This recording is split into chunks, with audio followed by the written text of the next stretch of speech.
طلبہ کو مشکل الفاظ کے معنی بتائیے، سمجھائیے اور تختہ تحریر پر لکھیے۔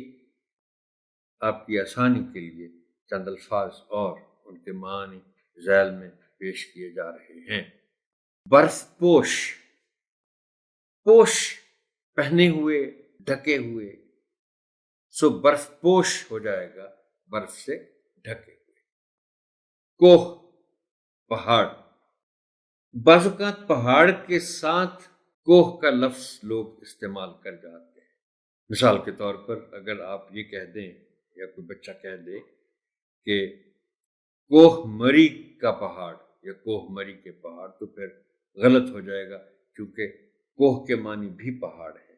مری کا پہاڑ کہیں یا کوہ مری کہیں۔ مناظر، منظر کی جمع، جو کچھ نظر آئے وہ منظر ہے۔ کھائیاں، کھائی کی جمع ہے، اور کھائی کا مطلب ہے کوئی خندق یا چھوٹا گڑھا۔ گھاٹیاں، گھاٹی کی جمع، دو پہاڑوں کے درمیان خشکی کا قطع یا درہ۔ درہ گھاٹی سے بڑا ہوتا ہے، لیکن صرف معنی سمجھانے کے لیے آپ کہہ سکتے ہیں کہ گھاٹی دو پہاڑوں کے درمیان خشکی کا علاقہ یا قطع یا چھوٹا درہ۔ دل دادا، عاشق، فارسی سے ہے دل دادا، جس نے دل دے دیا ہو، عاشق وہی ہوتا ہے۔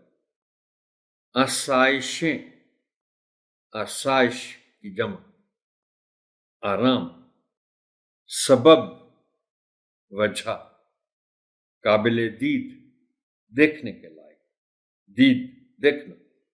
گرد و نواح، ارد گرد کے علاقے۔ صنائی، کاریگری، وہ جس کو انگریزی میں کرافٹس مین شپ کہتے ہیں۔ مسحور، جو جادو کے اثر میں ہو، مسحور اسی سے بنتا ہے نا، مسحور کن، جو سحر طاری کر دے۔ اب یہ سحر سے ہے مسحور، سحر جادو، ساحر جادو کرنے والا، اور سحر کو آپ اگر تلفظ کی بات کریں تو پھر یہ سحر ہی ہے۔ آپ اگر اس کو سحر کہہ دیں گے تو صبح ہو جائے گا اس کا مطلب۔ خنکی، ٹھنڈک، معطر، خوشبودار۔ مسرت، خوشی۔ خیرہ کر دینا، حیران کر دینا۔ لازوال، ہمیشہ رہنے والا۔